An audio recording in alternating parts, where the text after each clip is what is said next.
Assalamualaikum warahmatullahi wabarakatuh. Perkenalkan, nama saya Dela Puspita Putri Rahmat dengan NIM 200566012 dari jurusan Peternakan Fakultas Pertanian Universitas Mula Warman. Pada video kali ini saya akan menjelaskan mengenai functional milk and dairy product. Jadi di sini saya akan menjelaskan mengenai functional milk and dairy product.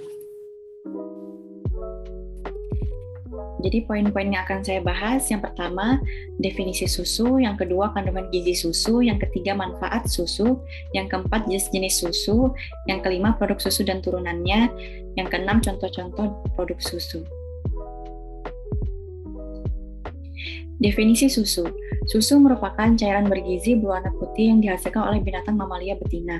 Macam-macam susu ialah susu yang dihasilkan oleh sapi, susu ternak yang dihasilkan oleh kambing, unta, dan kerbau. Kemudian ada susu yang dihasilkan oleh manusia yang disebut dengan ASI atau air susu ibu. Susu murni ialah susu segar yang bagus sekali untuk dikonsumsi karena kandungan di dalam susu tersebut masih asli dan belum melalui proses-proses olahan. Kandungan gizi susu. Di dalam susu terdapat zat gizi karbohidrat berupa laktosa. Karena sifat gulanya yang tidak terlalu manis, gula laktosa susu tidak terlalu merusak gigi. Zat gizi lain yang dikandung oleh susu adalah lemak. Sumber vitamin yang larut dalam lemak seperti vitamin A, vitamin E, vitamin K, dan vitamin D. Susu juga menjadi sumber asam lemak esensial dan hormon. Susu adalah sumber kalsium dan fosfor yang sangat baik, yang penting untuk pertumbuhan tulang dan gigi. Mineral seperti magnesium, zat besi, kalium, yodium, natrium, selenium, dan zinc juga terkandung di dalam susu. Kandungan segelas susu. Dalam satu gelas susu, yaitu sekitar 200 ml, mengandung nilai gizi sebagai berikut. Yang pertama, energi. Dalam susu mengandung sekitar 59 kalori. Energi diperlukan untuk kerja otak sistem saraf, kerja dalam tubuh seperti pembentukan dan perbaikan jaringan, penyerapan dan transportasi zat-zat gizi, serta kerja otot-otot tubuh. Yang kedua, air. Kandungan air di dalam susu cukup tinggi, yaitu sekitar 88,5%. Susu berfungsi sebagai emulsi lemak dalam air serta sebagai pelarut berbagai senyawa. Yang ketiga, protein. Kadar protein susu segar sekitar 3,5%. Protein susu mengandung lisin dengan jumlah yang relatif sangat tinggi. Yang keempat ada lemak. Kadar lemak dalam susu sekitar 3 hingga 3,5 atau 3 hingga 3,5%. Lemak susu berbentuk emulsi dan mudah dicerna. Yang kelima, karbohidrat. Kandungan karbohidrat atau laktosa dalam susu sekitar 4 hingga 6%. Kandungan laktosa bersama dengan garam bertanggung jawab terhadap rasa susu yang spesifik. Yang keenam, mineral terdiri dari kalsium, fosfor, besi, dan vitamin. Manfaat susu. Yang pertama, mencegah osteoporosis dan menjaga tulang tetap kuat. Yang kedua, menurunkan tekanan darah. Yang ketiga, mencegah kerusakan gigi dan menjaga kesehatan mulut. Yang keempat, dapat menetralisir racun seperti logam atau timah yang berada dalam makanan. Yang kelima, mencegah terjadinya kanker usus. Yang keenam, mencegah diabetes dan tipes. Yang ketujuh, mempercantik kulit dan membuat lebih bersinar. Manfaat khusus susu sebagai pangan fungsional. Yang pertama, susu sebagai pangan pengganti. Pangan pengganti dapat digunakan sebagai bagian dari program penurunan berat badan, seperti yang ditetapkan oleh Codex. Susu sebagai pangan pengganti harus mengandung karbohidrat, protein, lemak, serta vitamin dan mineral. Hal ini bertujuan untuk memenuhi zat gizi yang diperlukan selama menjalani proses penurunan berat badan.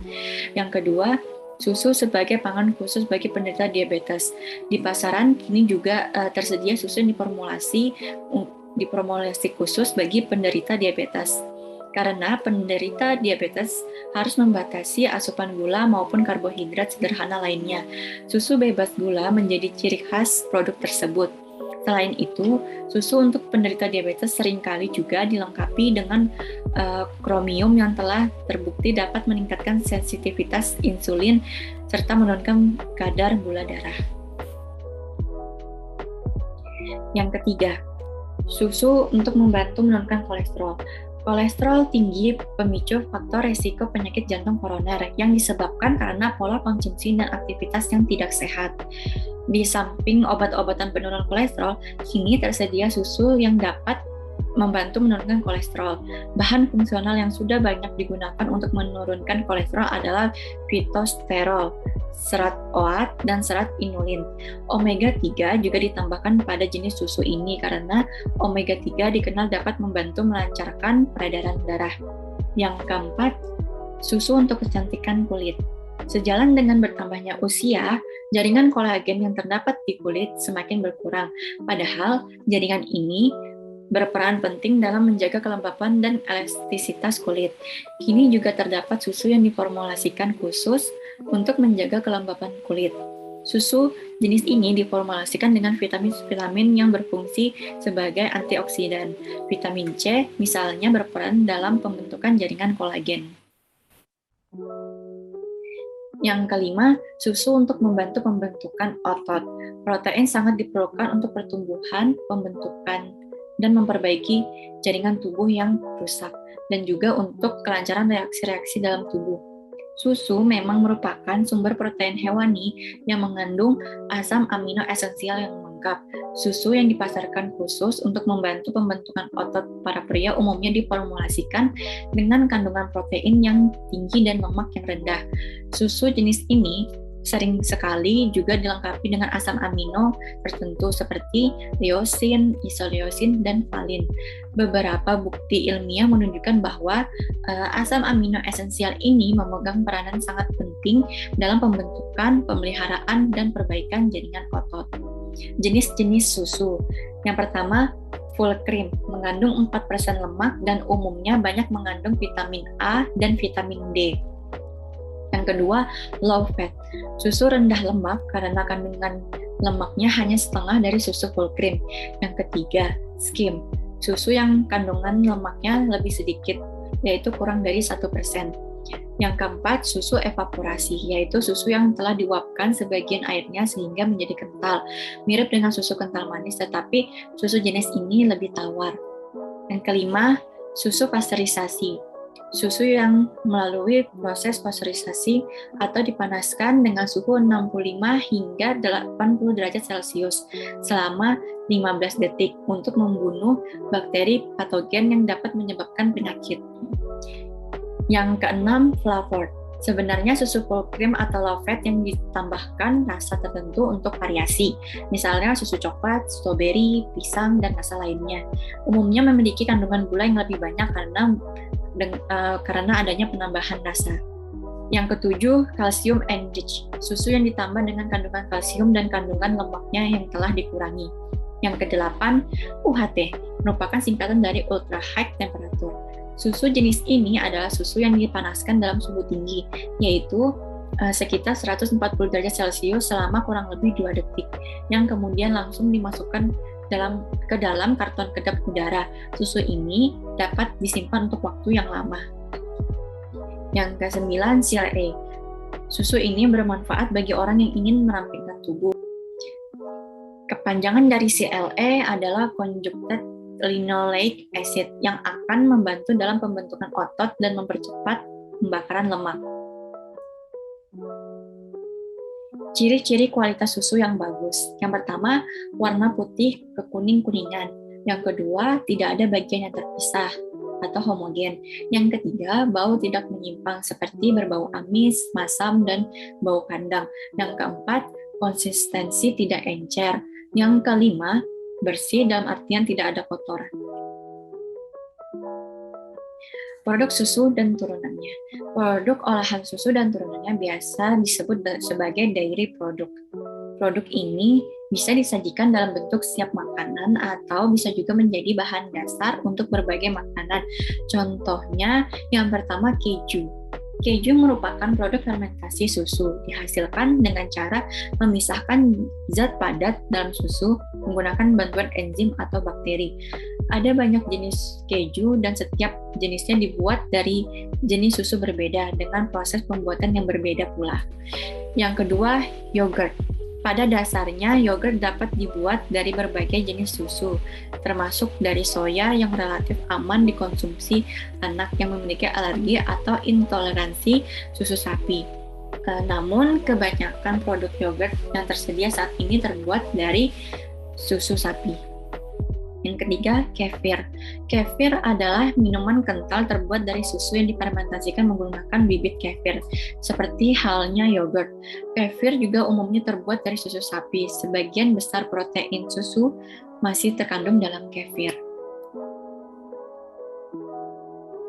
Yang keempat, krim. Semua jenis krim termasuk sour cream termasuk dalam olahan susu yang harus dihindari bagi penderita alergi susu sapi dan intoleransi laktosa. Yang kelima, mentega atau butter merupakan produk olahan susu sapi karena bahan dasarnya adalah krim susu. Mentega dibuat dengan cara mengocok atau mengaduk krim susu. Yang keenam, es krim. Es krim umumnya terbuat dari campuran krim yang merupakan produk susu sapi dicampur pemanis makanan. Karena itu, sebaiknya dihindari oleh anak dengan yang mempunyai alergi susu sapi dan intoleransi laktosa.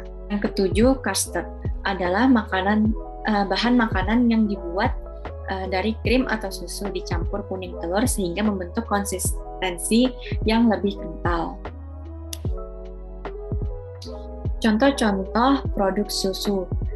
Pertama ada susu fresh milk, susu pasteurisasi, susu skim, susu UHT, susu low fat, susu calcium enriched, susu evaporasi, dan CLA susu. Anjuran dalam minum susu. Untuk usia anak-anak sebanyak 2 gelas setiap harinya. Pemberian susu pertumbuhan pada anak-anak sebenarnya bisa dilakukan kapan saja. Namun, waktu yang terbaik untuk minum susu adalah pagi dan malam hari. Sedangkan untuk remaja hingga orang dewasa setidaknya minum susu 3 kali dalam sehari. Kesimpulan, susu dan produk turunannya sangat potensial untuk dikembangkan menjadi pangan fungsional. Bioaktif peptida, prebiotik, probiotik, CLA, dan beberapa komponen lainnya dapat memberikan pengaruh positif terhadap kesehatan tubuh. Pangan fungsional berbasis susu secara signifikan dapat berkontribusi dalam pencegahan penyakit seperti hipertensi, kanker, diabetes, dan penyakit degeneratif lainnya. Selain itu, pangan fungsional berbasis susu juga dapat memberikan pengaruh positif terhadap sistem pencernaan yang selanjutnya dapat meningkatkan sistem imun. Sekian video yang dapat saya sampaikan mengenai functional milk and dairy product. Kurang lebihnya saya mohon maaf. Terima kasih. Wassalamualaikum warahmatullahi wabarakatuh.